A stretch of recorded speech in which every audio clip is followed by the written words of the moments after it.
दीपक, अजय और वीर तीनों सगे भाई थे। वे अपने माँ बाप के साथ एक छोटे से शहर में रहते थे। तीनों अलग अलग जगहों पर जॉब किया करते थे। दीपक के पापा का भी सारा जीवन नौकरी करके ही बीता था। हाँ, अब वे रिटायर हो चुके थे। घर का छोटा मोटा काम करना, जैसे सब्जी लाना, लाइट का बिल, पानी का बिल, ये सारी जिम्मेदारियां उन्होंने अपने सर ले रखी थी। तीनों भाइयों की माँ बहुत कम पढ़ी लिखी एक घरेलू स्त्री थी, जो अपने घर को बहुत अच्छे से संभालती। तीनों बेटों की सैलरी से घर को चलाना और किसी चीज की कमी ना होने देना, ये माँ की जिम्मेदारी थी। माँ बाप और तीनों भाई अपने अपने हिस्से की जिम्मेदारियों को बहुत अच्छे से निभाते। किसी को एक दूसरे से कोई शिकायत न थी। बहुत ही सुखी और संयुक्त परिवार था।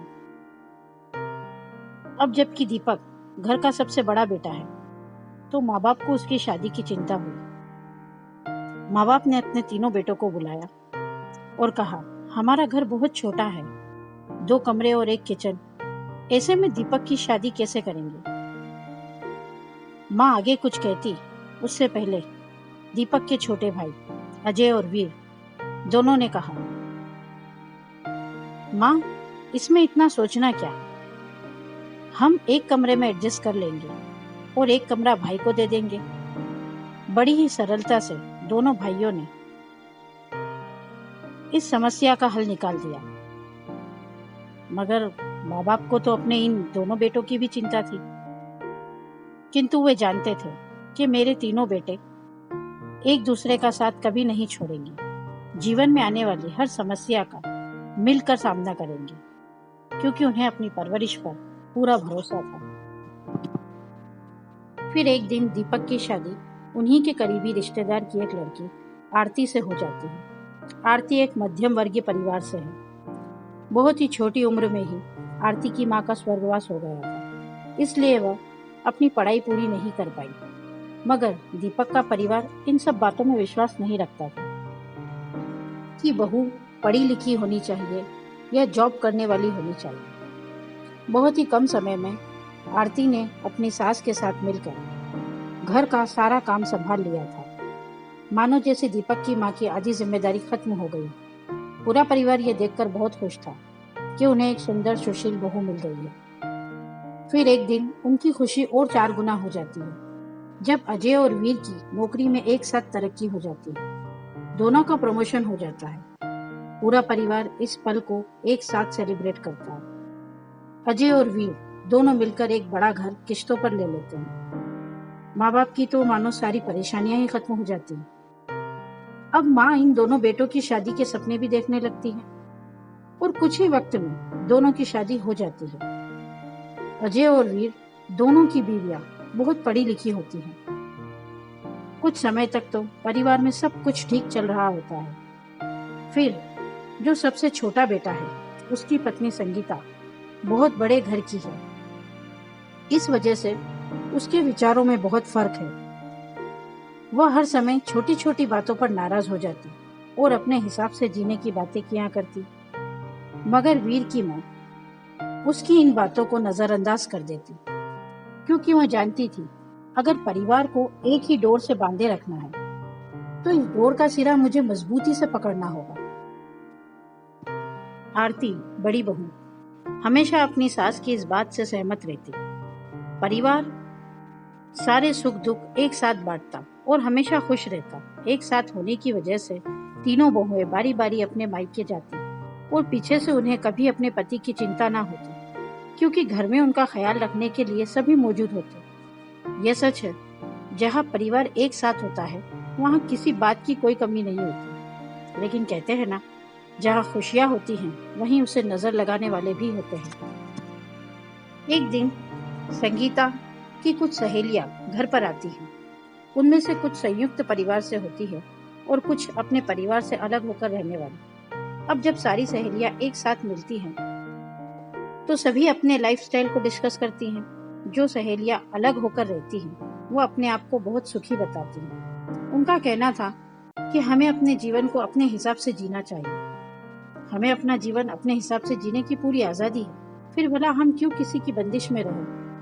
अकेले रहने के कितने फायदे हैं। हम अपनी नींद खुद उठते हैं। कहीं घूमने का मन हुआ तो जब मर्जी हो बाहर चले जाते हैं। अपने मन का खाना पीना, घूमना फिरना, ये सब एक संयुक्त परिवार में कहाँ हो पाता है। सारी सहेलियां उनकी बातें बड़े ध्यान से सुनती।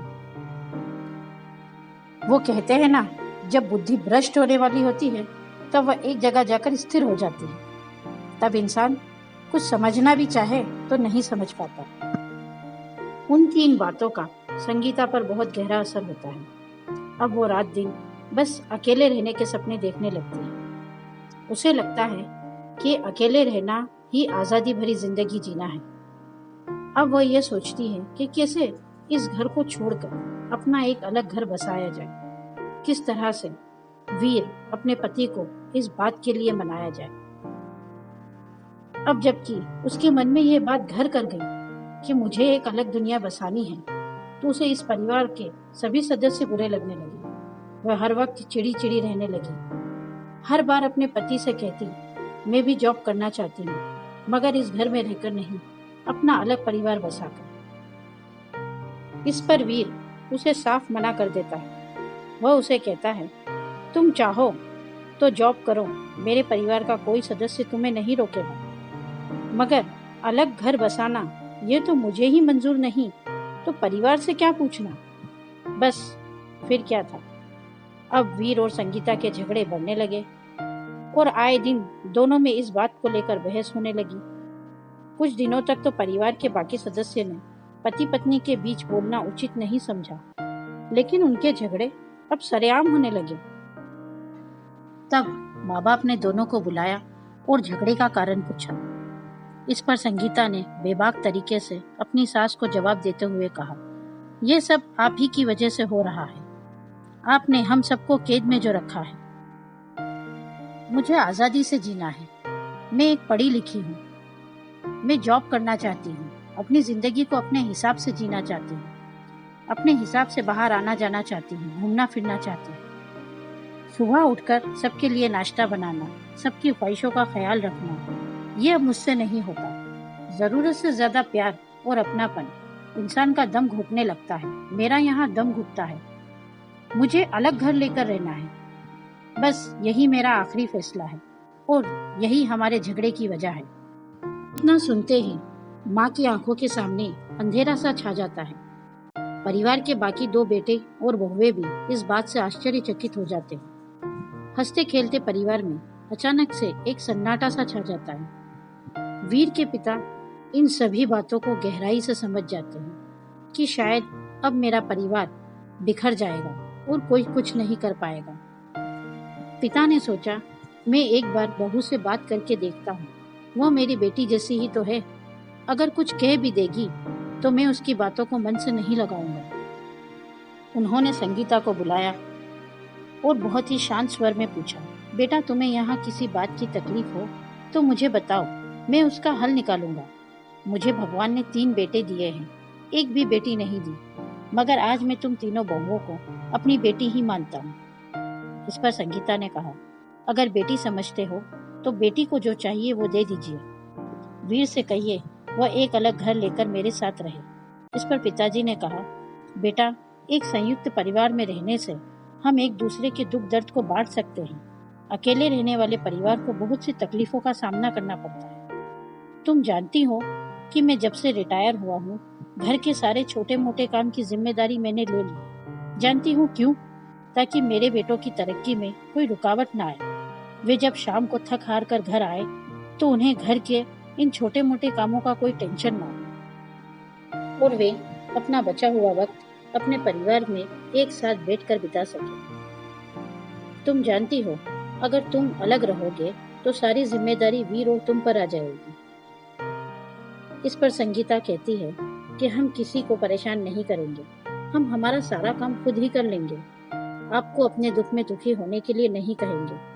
बस अब आप मेहरबानी करके मुझे समझाना बंद कीजिए। मैं कुछ नहीं जानती, मुझे सिर्फ अलग होना है और मैं अपना फैसला ले चुकी हूँ। और पिता निराश होकर बैठ जाते हैं। माँ ये सब देखकर अपने बेटे वीर से कहती है, कि अगर तुम्हारी पत्नी यही चाहती है तो तुम उसे लेकर अलग रहने लगो, हमें इसमें कोई आपत्ति नहीं। मगर वीर ऐसा नहीं चाहता, परंतु संगीता के आए दिन के झगड़ों से परेशान होकर वह इस बात के लिए सहमत हो जाता है और दोनों घर से दूर एक अलग घर किराए से लेकर रहने लगते हैं। संगीता अपने नए घर में जाकर बहुत खुश हो जाती है, मानो उसे धरती पर ही स्वर्ग मिल गया हो। मगर वीर को अपने परिवार की यादें बहुत सताती है और वह हमेशा दुखी रहता। कुछ महीनों तक तो सब कुछ ठीक चल रहा था, मगर अब संगीता भी जॉब करने लगी थी। वह भी सारा दिन ऑफिस में काम करती और रात को थक हार कर घर आती, खाना बनाती। कभी कभी तो दोनों को बासी खाना भी खाना पड़ता, क्योंकि ऑफिस के काम का टेंशन होता, तो कभी संगीता को घर आने में लेट भी हो जाता। इधर वीर का हाल भी बुरा था। घर के सारे छोटे मोटे काम की जिम्मेदारी जो वीर पर आ गई थी। वह वक्त पर ऑफिस नहीं पहुंच पाता था और बॉस से रोज डांट सुनता। यह सिलसिला इतना बढ़ गया कि एक दिन बॉस ने उसका प्रमोशन उससे वापस ले लिया। इस बात को लेकर अब घर में फिर से वीर और संगीता के बीच झगड़े होने लगे। मगर संगीता को अभी भी अपनी गलती का एहसास न हो, बल्कि वह अपनी जेठानी अजय की पत्नी सुधा को भी भड़काने लगी। वह सुधा से कहती कि जब से हम अलग होकर रहने लगे हैं, हमारी जिंदगी बदल गई है। मैं और वीर अपनी मर्जी से बाहर आते जाते हैं, अपनी मर्जी से खाते पीते हैं, मूवी देखकर रात को लेट घर आते हैं। तुम भी अजय भैया को समझाओ और अपना एक अलग घर बसा लो। तुम पढ़ी लिखी हो, मेरी तरह तुम भी जॉब कर सकती हो। वैसे भी वो घर अजय भैया और वीर ने ही खरीदा है, उस पर हमारा हक है। दीपक भैया का काम शुरू से ही ठीक ठाक रहा है, क्यों ना हम दोनों मिलकर इस घर को वापस मांग ले। संगीता की बातों का सुधा पर थोड़ा थोड़ा असर होने लगा था। अब वह भी आजादी से जीने के सपने देखने लगी और बार बार अजय से इस घर को मांगने की बात करने लगी। इन सभी बातों का असर परिवार पर साफ दिखाई देने लगा। हंसता खिलखिलाता परिवार अब चुप चुप सा रहने लगा। आज तीनों बेटों के माँ बाप को अपने बुढ़ापे के बोझ का एहसास होने लगा। वे माँ बाप जिन्होंने अपने बच्चों के सुंदर भविष्य के लिए अपने वर्तमान के सपनों को त्यागा था, अब घर के आंगन में पहले जैसे फिजाओं का बसेरा न था। इन सभी बातों से उस परमात्मा को भी कितना दुख होता है, यह हम कभी नहीं समझ पाते। मगर कहते हैं ना, उसकी लाठी में आवाज नहीं होती। सन 2020 एक ऐसी महामारी के साथ आया जिससे सारी दुनिया का सिस्टम ना चाहते हुए भी बदल गया। सन 2020 में कोरोना नाम की बीमारी से सारी दुनिया पीड़ित हो गई। देश में हाहाकार मच गया। सभी को अपने घर में कैदी की तरह रहना पड़ा। इस बीमारी का असर संगीता पर भी हो गया। संगीता की तबीयत बहुत ज्यादा खराब हो जाती है। उसे डॉक्टर एक कमरे में अपने आप को बंद करके रहने की सलाह देते हैं। इधर वीर भी अकेला होता है। संगीता का ख्याल रखना, घर का काम करना, ऑनलाइन जॉब, इन सभी के बीच वह पिस जाता है। संगीता की देखरेख अकेले करने की वजह से वह अपना ख्याल नहीं रख पाता और इस बीमारी का शिकार हो जाता है। दोनों घर में अकेले होने की वजह से बहुत ज्यादा बीमार हो जाते हैं। संगीता को इस वक्त किसी के सहारे की जरूरत है और वीर को हर वक्त अपना परिवार याद आता है। मगर अपनी पत्नी के व्यवहार की वजह से वो घर में किसी से मदद नहीं मांग पाता। वीर का एक दोस्त उनकी इस हालत का जिक्र उनके माँ बाप से कर देता है। इतना सुनते ही सब कुछ भूलकर माँ बाप अपने बच्चों के पास दौड़े चले आते हैं। मगर इस बीमारी में हमारे अपने चाहे तो भी हम तक नहीं पहुंच पाते।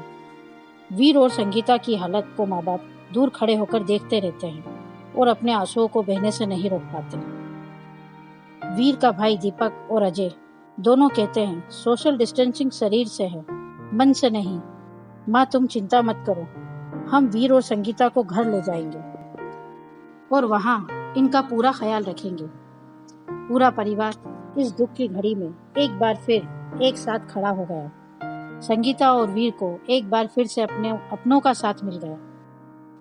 परिवार के हर एक सदस्य ने अपने दोनों बच्चों को इस बीमारी से बचाने का संकल्प ले लिया। एक बार फिर से आंगन में हंसी ठिठोली होने लगी। सभी का एक ही मकसद था, किसी भी तरह से इस बीमारी को संगीता और वीर के दिलो दिमाग से निकालना है। वो कहते हैं ना, जहाँ अपने डट कर एक साथ खड़े हो जाते हैं वहाँ कोई भी दुख ठहर ही नहीं पाता। आज धीरे धीरे दोनों ठीक होने लगे। यह सब देखकर अजय की पत्नी सुधा को भी मन ही मन इस बात का एहसास हो जाता है कि परिवार अगर एक साथ हो तो ही जिंदगी का असली मजा है। अकेले रहना कुछ दिनों के लिए तो आजादी सा लगता है, मगर धीरे धीरे वही आजादी कब हमारी ही बनाई हुई सलाखें बन जाती है पता ही नहीं चलता। आज संगीता को अपनी गलती का एहसास हो गया था। वो मन ही मन सोचने लगी, काश मैंने ये गलती ना की होती। वह अपने व्यवहार के लिए इतना शर्मिंदा थी कि किसी से कुछ कह नहीं पाई, मगर परिवार ने उसके पश्चाताप को समझ लिया।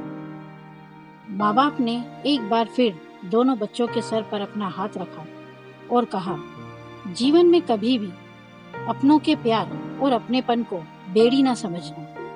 हम तो सिर्फ तुम्हारा सुख चाहते हैं, दुख नहीं, क्योंकि सारे दुख अपने सर लेकर ही तो हमने तुम्हें सुख दिए हैं। यह सच है कि इस कोरोना की वजह से बहुत सी जिंदगियां बर्बाद हुई हैं, मगर कहीं कहीं इसके फायदे भी नजर आए हैं। आज के युवा काफी प्रैक्टिकल हैं, हमेशा अपना फायदा देखते हैं। जॉइंट फैमिली में ना रहकर अलग रहना भी एक प्रैक्टिकल सोच के तहत ही है। अगर हम वाकई में बहुत ही एजुकेटेड और माइंडेड लोग हैं, तब तो हमें हमारे बुजुर्गों के साथ ही रहना चाहिए, क्योंकि इसमें हमारा ही तो फायदा है। हमारे बुजुर्गों के पास अपनी पूरी जिंदगी का एक नायाब तजुर्बा है, जो हमें मोटी मोटी किताबों से भी नहीं मिलेगा। कैसे जिंदगी के उतार चढ़ाव में उन्होंने अपने परिवार को संभाला और हमें एक अच्छी जिंदगी दी, ये सारी टिप्स तो हमें उन्हीं से मिल सकती है। भला कौन अपने बिजनेस का राज किसी को बताता है? बिना नुकसान उठाए जिंदगी जीना भी एक व्यापार ही तो है। अपने बच्चों को सही परवरिश देना बिजनेस में सही जगह इन्वेस्ट करने जैसा ही तो है। हमारी जरा सी चूक कब हमें रास्ते पर ले आए। हम डिग्रियां हासिल करने के लिए क्या नहीं करते, स्कूल से लेकर कॉलेज तक। क्या हमारी टीचर का इंटरफेयर नहीं होता हमारे अच्छे परसेंटेज बनाने के लिए? हमारे परिवार का हर एक सदस्य भी तो यही करता है। क्या हुआ अगर बुजुर्गों की कुछ दखल अंदाजी हमारे जीवन में है? ये सब हमारी जिंदगी के परसेंटेज को 100% तक ले जाने के लिए ही तो है। अगर हम अपनी पूरी जिंदगी प्रॉफिट कमाना चाहते हैं तो हमारे साथ तजुर्बेकार बुजुर्गों का होना बहुत ज़रूरी है।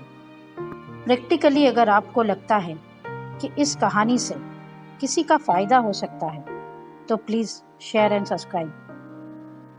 आखिर में कुछ लाइनों के साथ आपसे आज्ञा चाहूँगी। वो भी क्या दौर हुआ करता था, वो भी क्या दौर हुआ करता था, जब हवाओं का रुख मेरे घर की ओर हुआ करता था। पूरा परिवार आंगन में एक साथ बैठा करता था। आज आंगन के साथ ए फिजा तेरा भी बंटवारा कर दिया हमने। आज आंगन के साथ ए फिजा तेरा भी बंटवारा कर दिया हमने। ढूंढते हैं आज हम अपने अपने कमरों की खिड़कियों में तुझे, मगर तेरी ठंडक का एहसास तो अपनों के साथ हुआ करता था।